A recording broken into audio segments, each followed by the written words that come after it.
النهارده ان شاء الله هنعمل معاكم الريش الضاني.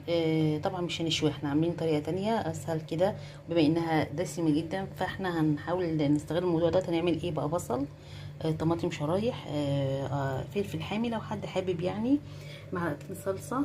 هنا التوابل هنحط قرفه خشب، معلقه جنزبيل صغيره، معلقه فلفل صغير. طبعا احنا على بال ما نبدا هنجهز الاول. الملح طبعا مش هنحطه غير في الاخر وكده. فاحنا هنحط الطاسه على النار الاول ونبدأ نحط فيها نقطة زيت كده، او لو عندنا ليا لو حابين يعني اي مادة دهنية، بحيث ان ايه على بقى عشان نبدأ نحط فيها الريش ديت في الاول. احنا هنبدأ بس تبدأ تسخن، وبعد كده نبدأ نديها اول صدمة الاول عشان تحتفظ بالطراوة بتاعتها.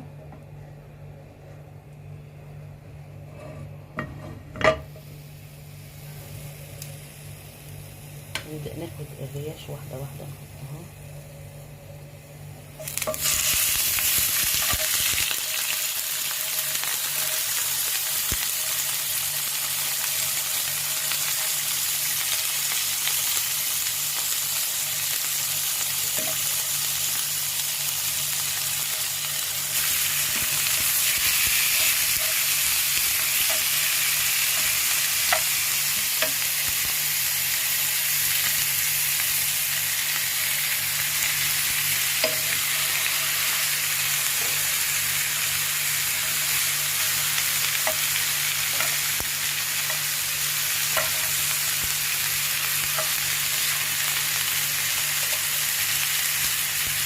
طبعا هي كمان بتنزل المادة الدهنية بتاعتها مع الصدمة الأولانية دي.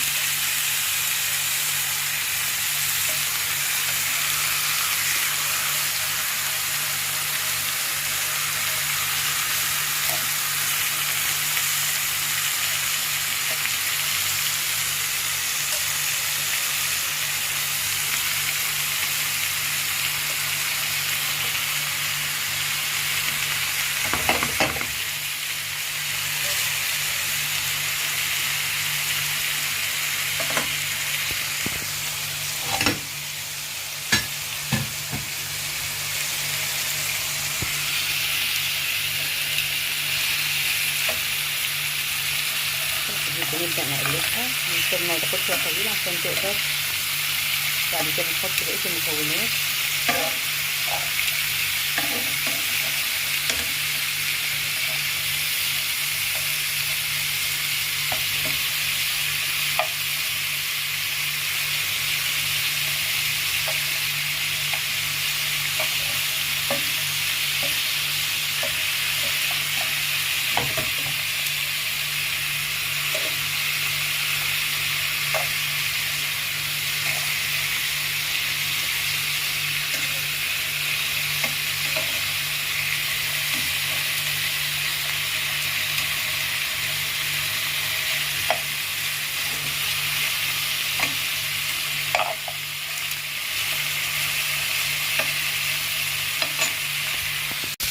ورجعت لكم تاني. احنا كده هنا اللحمه خلاص خدت، قلبناها خدت الوشين محمره في الوشين او الصدمه بتاعتها. فهنبدا نجيبنا الطاجن عشان نبدا نحط فيها.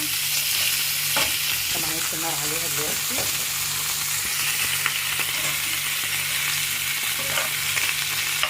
احنا جبنا هنا الطاجن غسلناه كويس. وبعد كده نبدا ايه نوزع جزء من البصل تحت طبعا.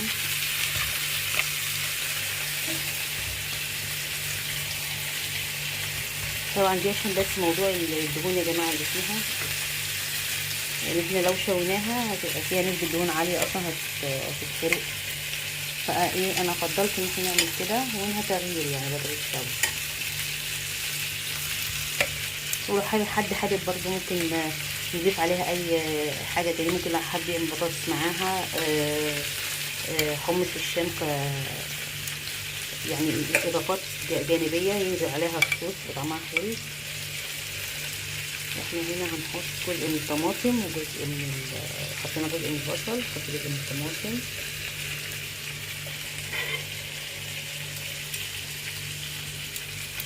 وهنبدأ نحط قطع اللحمة.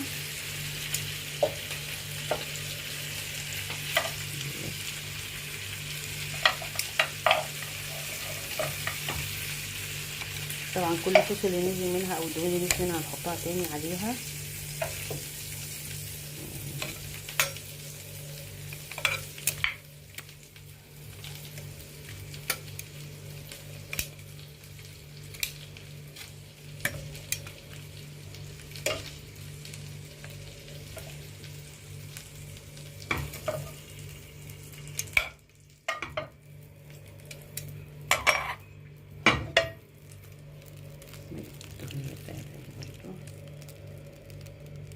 دي طبعا الدهون بتاعت اللحمه نفسها.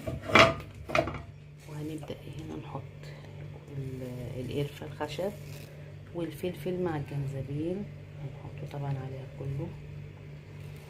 وهنبدا نحط بقيه البصل،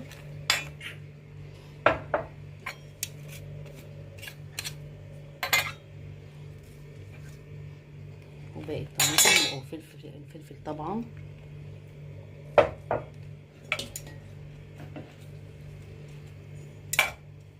طبعا هنجيب الصلصه، معلقتين الصلصه، ونجيب لهم ايه، نحطهم، ونجيب معاهم كوبايه ميه بسيطه كده عشان تبدا ايه نحطها، نشغل الفرن ونحطها في الفرن. اوكي يا ستي، تاني احنا هنا حطينا خلصنا الطاجن اهوت. هنحط بقى نجيب له، هنحط بقى، حطيت عليه معلقه صوص طبعا بكوبايه ميه صغيره. هنبدا نحط غطيه ورق فويل، لو في غطا عندنا للطاجن ماشي، انا بالنسبه لي احط ورق فويل. وهنبدا نحطه في الفرن. طبعا الملح مش هنحطه دلوقتي، اول ما يقرب يستوي عشان اللحمه تستوي براحتها. احنا كده نحطه في الفرن، وبعد ما نخلص هنرجع لكم تاني. ورجعت لكم تاني. الطاجن الريش اهو خلص يا جماعه. طبعا لسه سخن زي ما هو. احنا طبعا حاطين طماطم والعصير، عصير طماطم وطماطم شرايح والبصل وفلفل طبعا. طعمه لذيذ جدا، خصوصا ان الصوص بتاعه حامي. كنا طبعا حاطين فيه الفلفل الاخضر، كان حامي مش بارد، فصراحه بيدوه طعم جميل جدا. استوى في دقايق، يعني حطينا كوبايه ميه بس بسيطه، ونازل طبعا الصوص بتاعه كله. لو واضح في قدامنا في الكاميرا باين عليه اهو الصوص بتاعه كله. طبعا احنا لما نيجي نقدمه هنقدمه جنب رز ابيض. هنقدمه جنب رز ابيض. طبعا انا فضلت الرز الابيض جنبه على اساس ان هو دوت الصوص بتاع الطماطم والفلفل مش هينفع مع الرز البسمتي طبعا. فاحنا هنا حطينا جنبه. لو عجبكم الفيديو، لو في اي استفسارات يا جماعه ممكن تكتبوا لنا في التعليقات. ولو عجبكم الفيديو لايك وشير وسبسكرايب، وبالهنا والشفا.